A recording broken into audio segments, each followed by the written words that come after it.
Bismillahirrahmanirrahim. Apa kabar semua? Semoga tetap sehat ya. Pada video pembelajaran kali ini kita akan membahas tentang analisis laba kotor. Analisis laba kotor adalah analisis yang dilakukan untuk mengetahui berapa besarnya perolehan laba kotor perusahaan setiap periodenya. Kemudian, untuk mengetahui apakah terjadi perubahan laba kotor, maksudnya di sini apakah ada kenaikan atau penurunan laba kotor, dan diketahui apa saja penyebab terjadinya perubahan-perubahan tersebut. Nah, kemudian dari analisis ini nanti akan diambil kebijakan-kebijakan yang berguna untuk menentukan target laba di masa yang akan datang. Laba yang diperoleh oleh perusahaan itu terdiri dari dua, laba kotor dan laba bersih. Laba kotor adalah laba yang diperoleh oleh perusahaan sebelum dikurangi dengan biaya-biaya operasional perusahaan. Sedangkan laba bersih adalah laba yang diperoleh setelah dikurangi dengan semua biaya-biaya termasuk biaya pajak. Data-data yang diperlukan untuk melakukan analisis laba kotor adalah yang pertama, kita harus mempunyai data tentang target laba perusahaan. Kalau target tentu untuk masa yang akan datang ya. Kemudian selain itu, kita juga harus mempunyai data tentang perolehan laba perusahaan saat ini. Dan juga perlu data perolehan laba perusahaan untuk beberapa periode sebelumnya. Nah, dari data-data ini nanti kita akan lakukan analisa terhadap laba kotor, kemudian kita akan buat anggaran laba kotor dan kita akan hitung realisasinya. Sebelum masuk ke contoh kasus analisis laba kotor, kita ketahui dulu apa saja faktor-faktor yang mempengaruhi laba kotor itu. Yang pertama adalah berubahnya harga jual. Artinya, berubahnya harga jual yang dianggarkan dengan harga jual pada periode sebelumnya. Nah, maksudnya di sini kalau terjadi kenaikan atau penurunan harga jual, tentu ini akan mempengaruhi perolehan laba kotor perusahaan. Kemudian yang kedua adalah berubahnya jumlah volume penjualan. Sama seperti perubahan harga jual, kalau terjadi kenaikan atau penurunan volume penjualan, pasti akan mempengaruhi besarnya laba kotor perusahaan. Dan yang ketiga adalah berubahnya harga pokok penjualan. Manfaat analisis laba kotor bagi perusahaan adalah untuk mengetahui penyebab perubahan harga jual, mengetahui penyebab perubahan harga pokok penjualan, kemudian untuk mengetahui bagaimana manajemen mempertanggungjawabkannya sebagai acuan pedoman kerja manajemen di masa yang akan datang.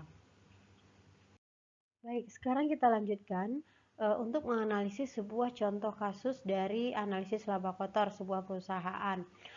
Pada tabel ini tersaji beberapa informasi, diantaranya adalah periode analisis kita adalah untuk tahun 2018 dan 2019.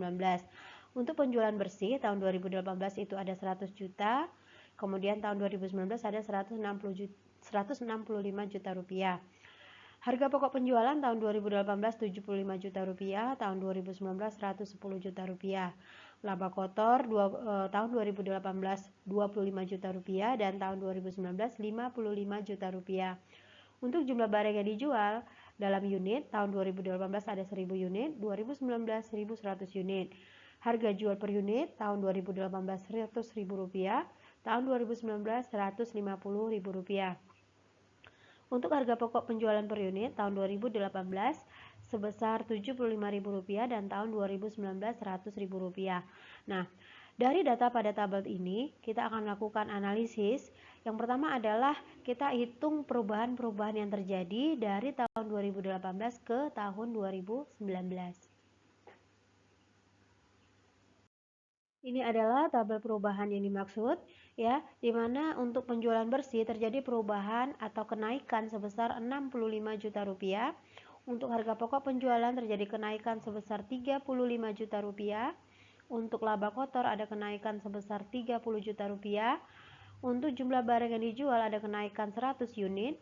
Harga jual per unit ada kenaikan sebesar 50.000 rupiah. Kemudian harga pokok penjualan per unit ada kenaikan sebesar 25.000 rupiah.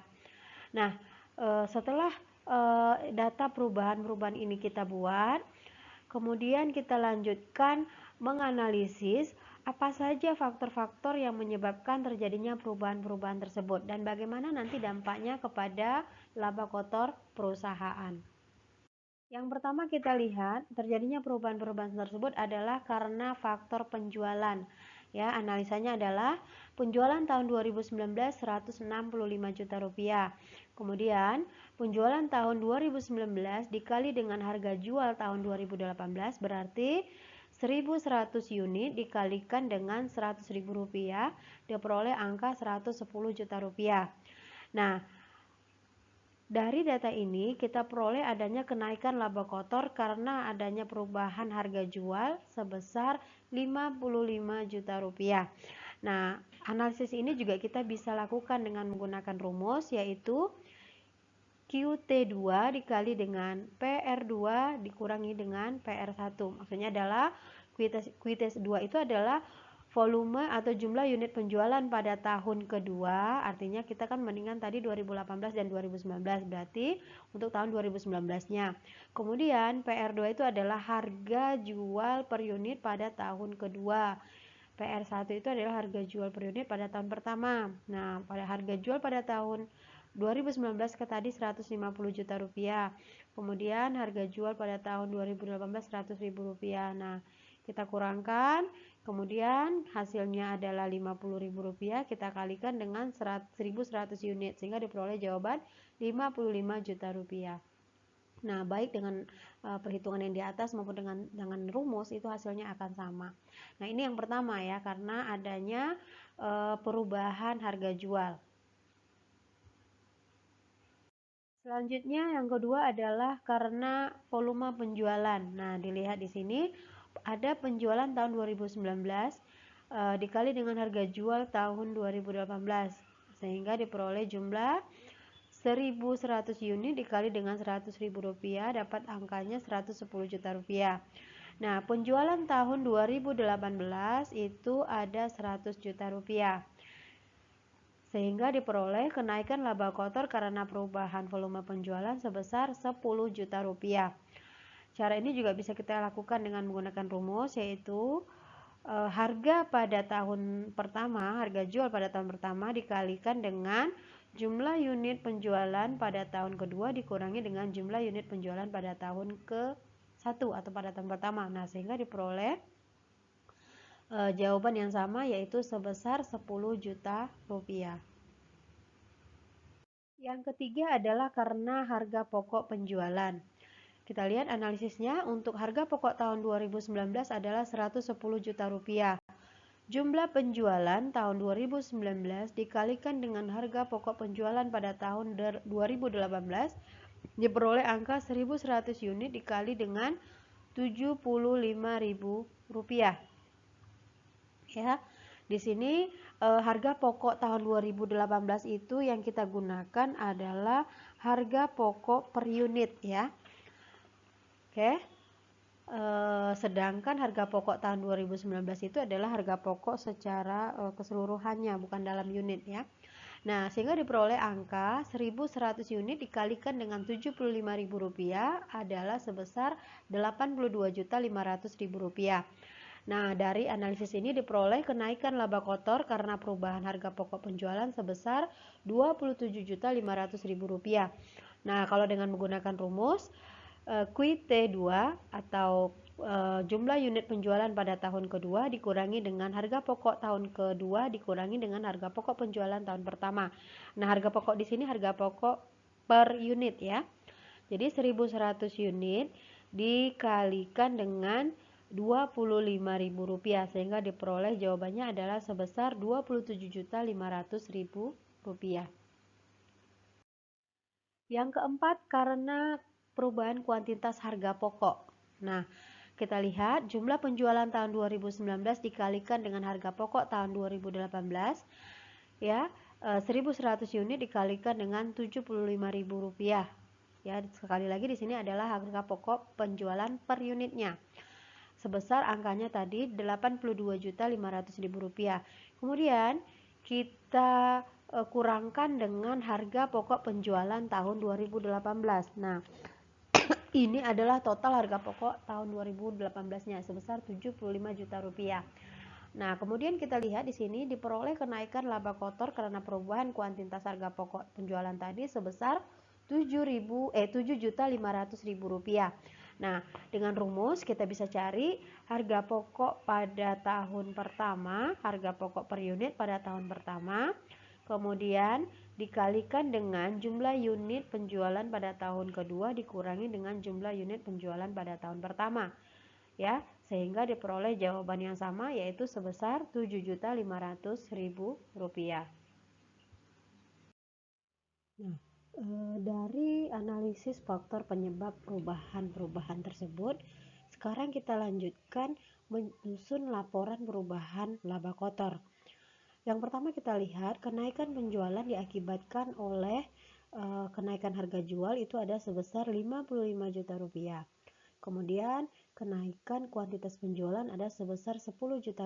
Nah, data-data ini bisa dilihat pada slide-slide sebelumnya tadi ya. Sehingga di sini diperoleh adanya kenaikan penjualan sebesar Rp65 juta. Kemudian untuk kenaikan harga pokok produksi atau harga pokok penjualan, yang pertama yang diperoleh dari kenaikan harga pokok per unit itu sebesar Rp27.500.000. Kemudian yang diperoleh dari kenaikan kuantitas harga pokoknya sebesar Rp7.500.000, sehingga diperoleh untuk harga pokok ini sebesar Rp35 juta. Nah, dari penjualan dikurangi dengan harga pokok diperoleh kenaikan laba kotor sebesar Rp30 juta.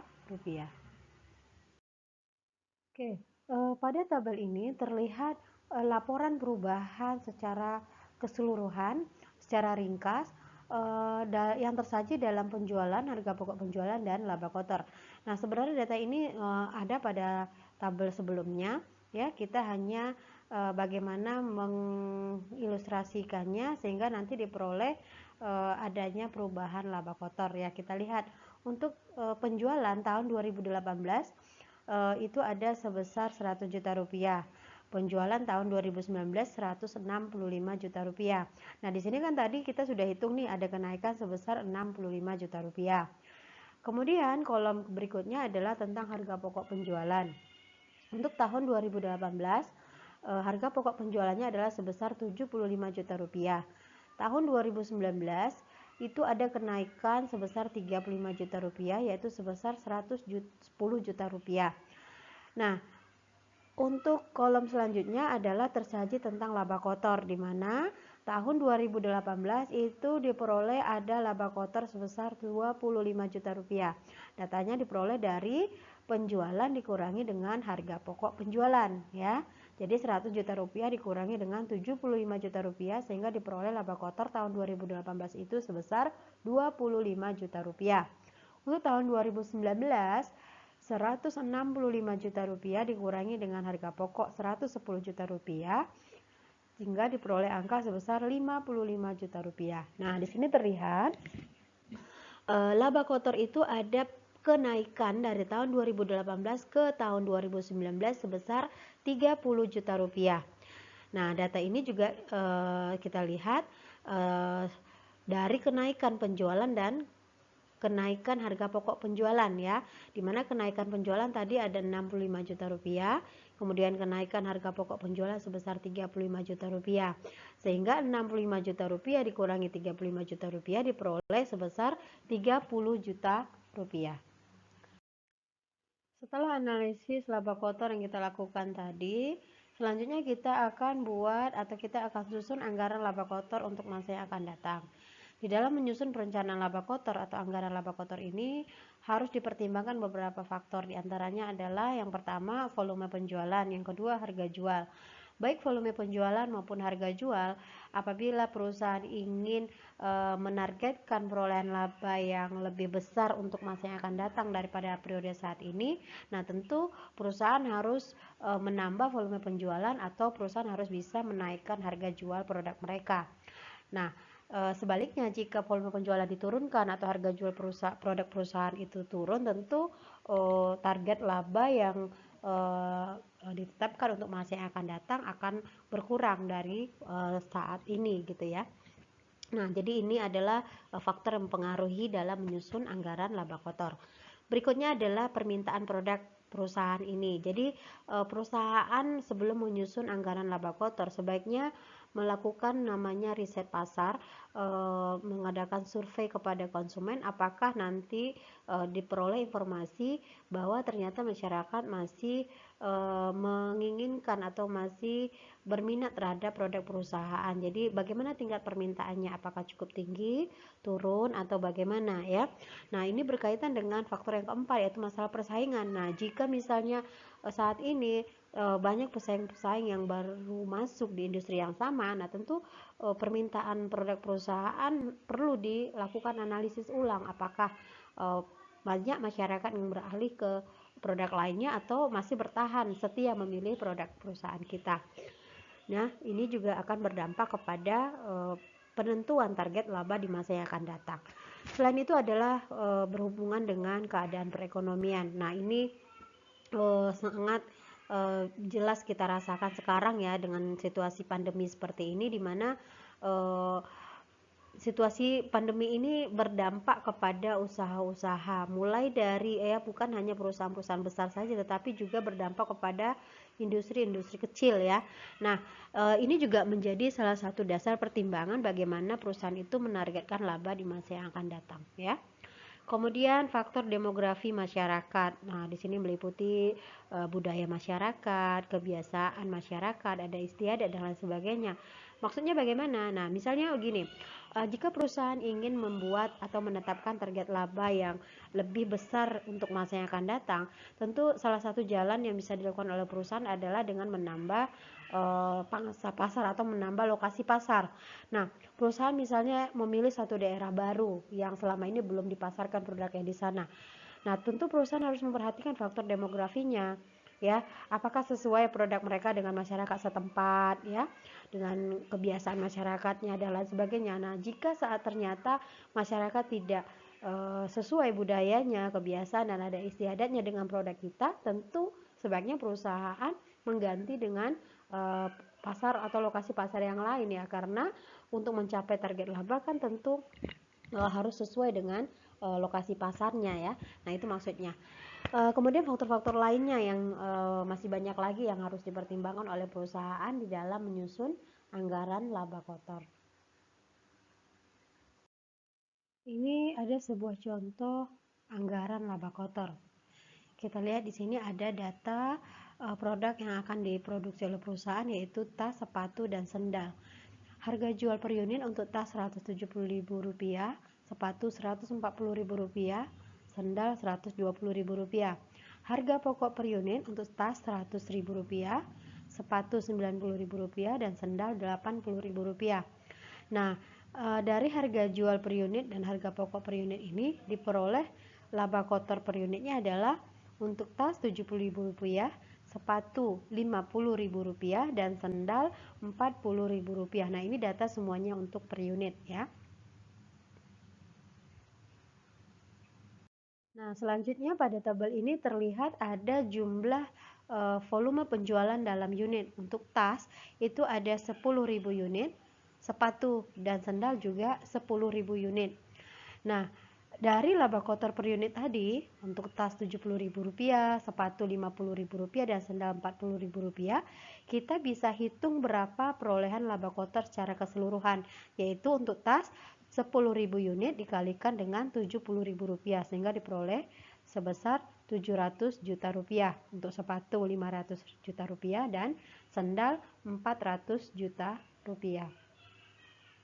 Selanjutnya, kita dapat menghitung laba kotor secara keseluruhan, di mana di sini kita sudah menghitung total penjualan dan harga pokok penjualannya juga secara total ya. Untuk tas kita lihat penjualan di sini secara total angkanya adalah 1.700.000.000 rupiah. Nah, angka ini diperoleh silakan lihat di tabel atau di slide sebelumnya tadi ya. Total penjualan ini diperoleh dari jumlah penjualan dalam unit tadi untuk tas dan sepatu serta sandal kan masing-masing 10.000 unit ya. Berarti 10.000 dikalikan dengan harga jual per unitnya. Tadi untuk tas kan harga jualnya adalah 170 juta rupiah, 170.000 rupiah ya. Sehingga diperoleh total penjualannya sebesar 1.700.000.000 rupiah. Begitu juga untuk sepatu, harga jual sepatu tadi per unitnya Rp140.000 dikalikan dengan jumlah penjualannya sebanyak 10.000 unit sehingga diperoleh angka Rp1.400.000.000. Sendal Rp120.000 dikalikan dengan 10.000 unit sehingga diperoleh total penjualan untuk sendal sebesar Rp1.200.000.000. Nah, untuk harga pokok penjualan begitu juga. Harga pokok per unit dikalikan dengan jumlah penjualan. Berarti harga pokok per unit untuk tas tadi Rp100.000 dikalikan dengan 10.000 unit sehingga diperoleh harga pokok untuk tas itu adalah sebesar Rp1.000.000. Untuk sepatu harga pokok per unitnya tadi Rp90.000 dikalikan dengan 10.000 unit diperoleh angka Rp900 juta. Untuk sendal Rp80.000 harga pokok per unit untuk sendal dikalikan dengan Rp10.000 sehingga diperoleh angka Rp800 juta. Nah, untuk perolehan laba kotor secara total keseluruhannya untuk tas Rp1.700.000.000 dikurangi dengan harga pokoknya Rp1 miliar sehingga diperoleh laba kotor sebesar Rp700 juta. Untuk sepatu diperoleh Rp500 juta dan untuk sandal Rp400 juta. Nah, kita tambahkan untuk tas, sepatu dan sandal sehingga diperoleh laba kotor keseluruhan untuk 3 produk ini adalah sebesar Rp1.600.000.000 ya.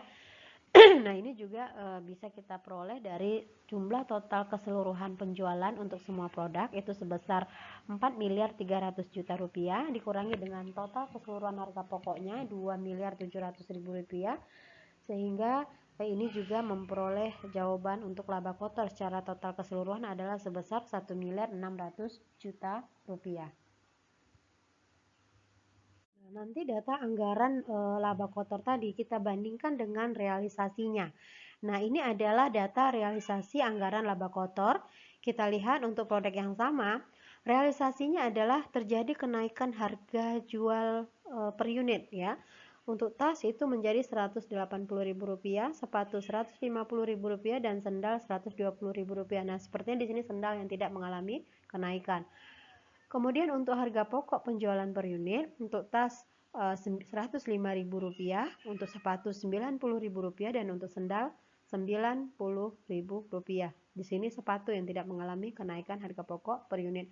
Sehingga realisasi laba kotor per unitnya adalah tas Rp75.000, sepatu Rp60.000, sendal Rp30.000. Nah, kita hitung lagi perolehan laba kotor secara keseluruhan. Di sini ada jumlah penjualan per unit. Nah, di sini ada perubahan. Untuk tas itu turun menjadi 8.000 unit realisasinya yang terjual, sepatu 10.000 dan sandal 9.000 unit. Nah, untuk memperoleh berapa laba kotor secara keseluruhannya, jumlah penjualan realisasi penjualan ini kita kalikan dengan realisasi laba kotor per unit tadi ya. Jadi 8.000 unit dikalikan dengan Rp75.000 itu diperoleh jawaban Rp600 juta.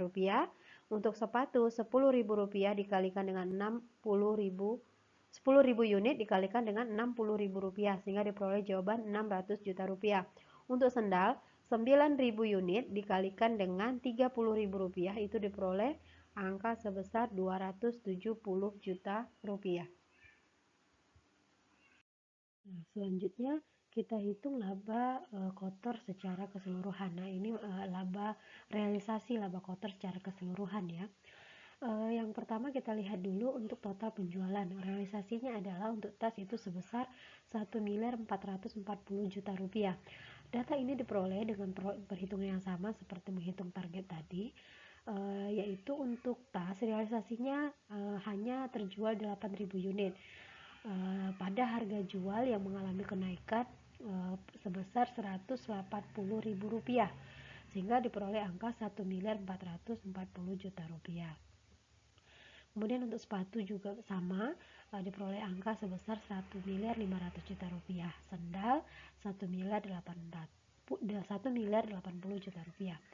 Untuk harga pokok penjualan untuk tas diperoleh angka sebesar 840 juta rupiah. Berarti di sini harga pokok penjualan untuk tas realisasinya per unit berapa, kemudian dikalikan dengan realisasi penjualan tas secara keseluruhan tadi, yaitu ada 8.000 unit ya, sehingga diperoleh jawaban 840 juta rupiah. Sepatu diperoleh jawaban sebesar 900 juta rupiah dan sendal 810 juta rupiah. Untuk laba kotor secara keseluruhan diperoleh secara total tas, sepatu dan sendal itu sebesar 1.470 juta rupiah ya. Sementara total penjualan secara keseluruhan itu ada 4.020 juta rupiah. Total harga pokok secara keseluruhan sebesar 2.550 juta rupiah. Nah, kita ringkaskan untuk anggaran dan realisasi laba kotor tadi dalam tabel ini. Kita lihat di sini ada keterangan, ada target. Target di sini adalah data-data dari anggaran laba kotor tadi ya. Untuk total penjualannya tadi ada 4.300 juta, harga pokoknya secara total ada 2.700 juta. Sedangkan realisasi yang baru saja kita hitung untuk total penjualannya ada 4.020 juta rupiah. Untuk total harga pokok produksinya adalah 2.550 juta rupiah, sehingga diperoleh laba kotor dari anggaran itu laba kotornya hanya sebesar 1.600 juta rupiah. Namun setelah dihitung realisasinya, ternyata capaian atau perolehan laba kotor perusahaan ini hanya pada angka 1.470 juta rupiah. Nah, di sini berarti ada penurunan untuk laba kotor dari target ke realisasi. Maksudnya di sini sebenarnya bukan penurunan sih ya, tidak tercapai ya seluruh target laba yang sudah ditetapkan oleh perusahaan. Nah, di sini ada sekitar 130 juta rupiah. Ya, kalau kita lihat juga secara total untuk penjualan di situ kan juga ada sebesar 280 juta rupiah yang tidak terrealisasi ya dari targetnya. Kemudian harga pokok penjualan juga ada sebesar 150 juta rupiah. Nah, sehingga di sini terlihat bahwa laba kotor perusahaan itu tidak semua yang ditargetkan dapat terrealisasi dengan baik. Nah, dari semua perhitungan-perhitungan analisis yang telah kita lakukan tadi, ya, kita dapat simpulkan bahwa terlihat di sini perusahaan tidak mampu mencapai target laba yang diharapkan. Nah, kita analisis penyebabnya adalah yang pertama karena adanya kenaikan harga pokok penjualan. Kemudian yang kedua karena adanya kenaikan harga jual per unit, ya. Dan yang ketiga adalah disebabkan karena adanya volume unit penjualan yang tidak tercapai. Nah, ini bisa kita lihat tadi harga pokok penjualan tadi ada kenaikan. Kemudian harga jual per unit nampak tadi ada kenaikan ya. Untuk tas tadi ada kenaikan. Kemudian volume penjualan yang tidak tercapai. Nah, ini untuk tas tadi yang ditargetkan 10.000 unit ternyata realisasinya hanya 8.000 unit. Nah, inilah faktor-faktor yang menyebabkan tidak tercapainya target laba yang sudah ditetapkan oleh perusahaan. Nah, dari hasil analisis kita, kemudian dari apa yang sudah kita simpulkan, nanti perusahaan akan mengambil atau akan membuat kebijakan-kebijakan lagi yang akan digunakan untuk perbaikan keadaan di masa yang akan datang. Jadi perusahaan nanti bisa supaya semua laba yang ditargetkan dapat terrealisasi dengan baik, perusahaan dapat memperhatikan bagaimana harga pokok penjualannya, bagaimana harga jual per unitnya, kemudian bagaimana volume penjualannya, kenapa tidak tercapai. Nah, bagaimana upaya-upaya yang bisa dilakukan agar semuanya bisa terrealisasi dengan baik, ya, volume penjualan dapat terrealisasi dengan baik. Bahkan ada perusahaan-perusahaan yang mampu merealisasikan melebihi dari target yang sudah mereka buat, ya. Nah, itu perlu di analisis dan perlu dibuat kebijakan-kebijakan lagi sehingga terjadi perbaikan kondisi perusahaan ataupun terjadi perbaikan laba perusahaan di masa yang akan datang. Nah, inilah tujuan akhir dari analisis laporan laba kotor ini. Oke, sampai di sini video pembelajaran kali ini. Sampai jumpa di video pembelajaran berikutnya. Terima kasih bagi yang sudah menonton. Assalamualaikum warahmatullahi wabarakatuh.